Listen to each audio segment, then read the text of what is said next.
2026 சட்டமன்ற தேர்தல் ஒரு சுவாரஸ்யமான ஒரு தேர்தலாக நாளுக்கு நாள் மாறிக்கொண்டிருக்கிறது. நேற்று பார்த்தீங்கன்னா அதிமுக சார்பில் அவங்க தேர்தல் அறிக்கையை வெளியிட்டிருந்தாங்க. 297 வாக்குறுதிகளுடன் கூடிய தேர்தல் அறிக்கை அப்படின்றது வெளியிடப்பட்டது. அதற்கு பிறகு பார்த்தீங்க அப்படின்னா உங்களுக்கு கூட்டணி கட்சிகளுக்கு எவ்வளவு தொகுதிகள் அப்படின்றதும் ஓரளவு கிளாரிட்டி அப்படின்றது என்டி அலைன்ஸ்லேருந்து வந்துருச்சு. அதிமுக தலைமையிலான என்டி அலைன்ஸ்ல இன்னைக்கு பார்த்தீங்க அப்படின்னா மயிலாப்பூர்ல இருந்து அவருடைய தேர்தல் பரப்புரையை எடப்பாடி பழனிசாமி தொடங்கி இருக்கிறார். இதற்கிடையில காலையிலே பார்த்தீங்கன்னா உங்களுக்கு 23 தொகுதிகளுக்கான வேட்பாளர் பட்டியலை முதல் கட்டமாக அதிமுக வெளியிட்டிருக்கிறது. இந்த வேட்பாளர்கள் பட்டியலை நம்ம பார்க்கும்போது எல்லாருமே ஹெவி வெயிட்டா இருக்காங்க. ஏன்னா 2024 நாடாளுமன்ற தேர்தலப்ப பார்த்தீங்க அப்படின்னா உங்களுக்கு பெரிய அளவுல நோன் கேண்டிடேட்ஸ் அப்படின்றது இல்லை. அதனாலதான் அதிமுகவுடைய வாக்கு சதவீதம் அப்படின்றது 20% வந்ததுக்கு முக்கியமான காரணம் அப்படின்னு கூட விமர்சனம் அப்படின்றது இருந்திருந்தது. இப்ப இந்த பட்டியலை பார்க்கும் பொழுது அதிமுக உண்மையாகவே ஒரு ஃபயரி மோடுக்கு போயிட்டாங்க. இந்த தேர்தலை பொறுத்தவரையில வெற்றி வாய்ப்பு அப்படின்றது அவர்களுக்கும் இருக்கு அப்படின்றத உறுதிப்படுத்தக்கூடிய வகையில இந்த வேட்பாளர் பட்டியல் அப்படின்றது இருக்கு. யார் யாருக்கு எங்கெங்க சீட்டு கொடுத்துருக்காங்க அப்படின்றதையும் நம்ம பார்க்கலாம். இப்போ திரையில பார்ப்பீங்க, எடப்பாடியை பொறுத்தவரையில எடப்பாடி பழனிசாமி தான் அந்த தொகுதியை ரீட்டைன் பண்றாரு. அதற்கு பிறகு பார்த்தீங்கன்னா வேப்பனஹள்ளியில கேபி முனுசாமி போட்டியிட போறாரு. ஸோ அதுக்கு பிறகு பார்த்தீங்கன்னா திண்டுக்கல்ல திண்டுக்கல் ஸ்ரீனிவாசன், இவங்க எல்லாமே அதிமுகவுடைய முகங்களா இருக்காங்க. முக்கியமா பார்த்தீங்கன்னா அந்தந்த பகுதியில இவங்க தான் மாவட்ட செயலாளர்களாகவும் இருக்காங்க அப்படின்றத பார்க்க முடியுது. திரு கேபி முனுசாமியை பொறுத்தவரையில கழக துணை பொதுச் செயலாளராக இருக்காரு. அவர் ஒரு முன்னாள் அமைச்சர். அப்புறம் திண்டுக்கல் சீனிவாசனை பொறுத்தவரையில அவர் அதிமுகவுடைய கழக பொருளாளராக இருக்காரு அப்படின்றத பார்க்க முடியுது. அதுக்கு பிறகு பார்த்தீங்கன்னா நத்தத்தை பொறுத்தவரையில திரு நத்தம் விஸ்வநாதன் அந்த தொகுதியில போட்டியிட போறாரு அப்படின்னு சொல்லியிருக்காங்க. தொண்டாமுத்தரை பொறுத்தவரையில எஸ்பி வேலுமணி, பொதுவாகவே அந்த தொகுதியில தான் அவர் எப்பயுமே நிற்பாரு. அது அவருடைய கோட்டைன்னு சொல்றாங்க. எஸ்பி வேலுமணியை பொறுத்தவரையில தொண்டாமுத்தூர் தொகுதியில நிற்கிறாரு.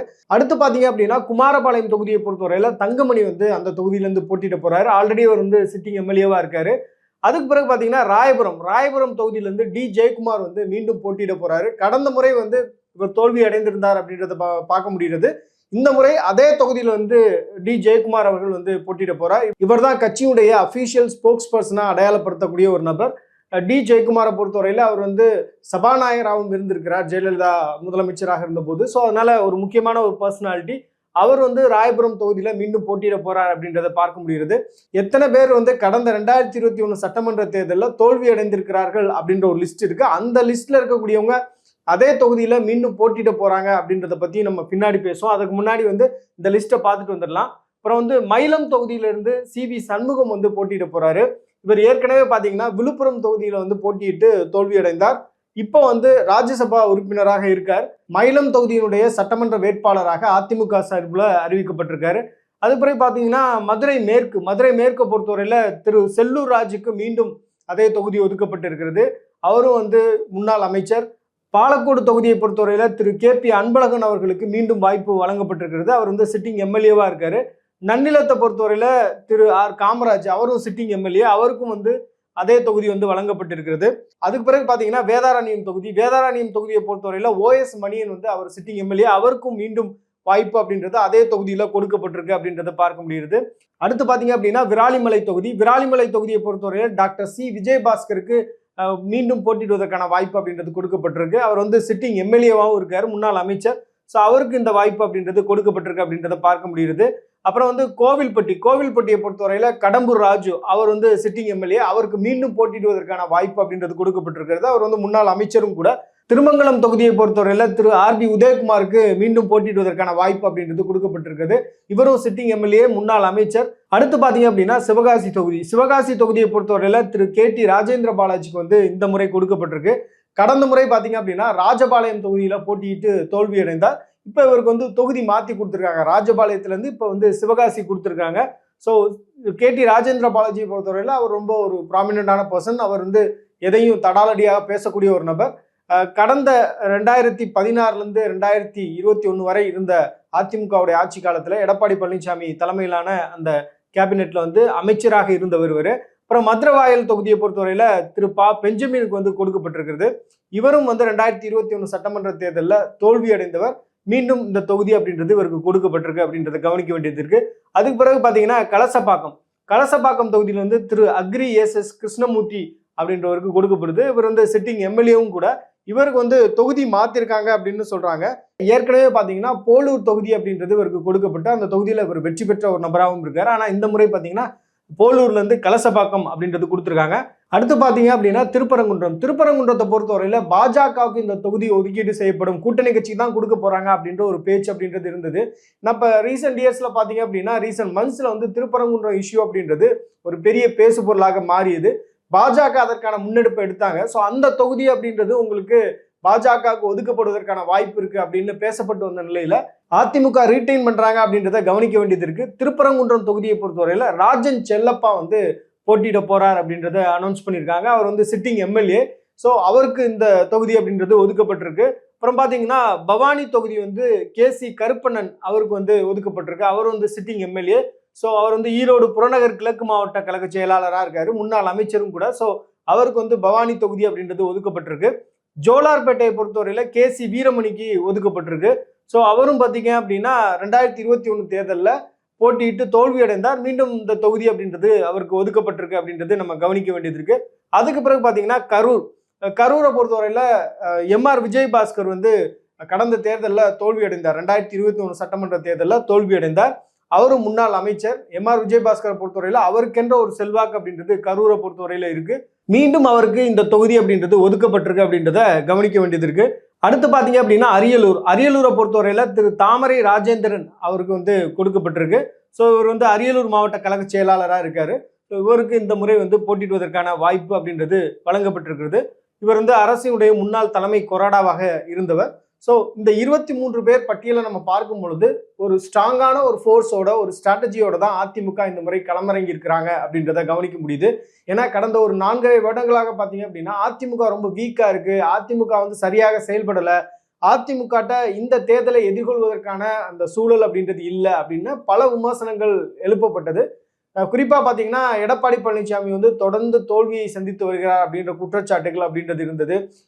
டெல்லி சொல்லிதான் வந்து அதிமுக செயல்பட வேண்டிய ஒரு நிலை இருக்கு அப்படின்றதெல்லாம் வந்து விமர்சனமாக இருந்தாலும் கூட நீங்க தேர்தல் அறிக்கையிலிருந்து அதிமுகவுடைய தொகுதி பங்கீடு வரையும் பார்க்கும் பொழுது அதிமுகவை பொறுத்தவரையில அதனுடைய தனித்துவத்தோட தான் அது இருக்கு அப்படின்றது நம்மளால புரிஞ்சுக்க முடியுது. இந்த கேண்டிடேட்ஸ் எல்லாமே வந்து ஒரு ப்ரூவன் ரெக்கார்ட்ஸோட இருக்கக்கூடிய நபர்களாக தான் இருக்காங்க. கடந்த முறை வந்து வெற்றி பெற்றவர்கள் அதிகமாக இருக்காங்க. அதே மாதிரி பார்த்தீங்கன்னா அவங்களுக்குன்னு அந்த தொகுதியில செல்வாக்குடைய நபர்களாக இருக்கிறாங்க. ஸோ இப்போ அதிமுகவை நம்ம வந்து ஒரு லைட்டர் வெயின்ல எடுத்துக்க முடியாது அப்படின்றது மட்டும் இந்த முதல் லிஸ்ட்டை பார்க்கும்போது நமக்கு தெரியுது.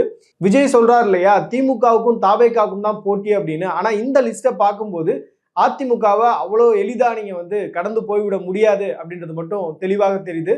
இப்போ களத்தை பொறுத்தவரையில அதிமுக அதனுடைய செயல்பாடுகள்ல ரொம்ப வேகம் காமிச்சிருக்காங்க. எப்பவுமே எலெக்ஷன் டயத்துல வந்து அதிமுக அதி தீவிரமாக வேலை செய்வாங்க, திமுக விட அதிகமா வேலை செய்வாங்க அப்படின்னு சொல்லுவாங்க.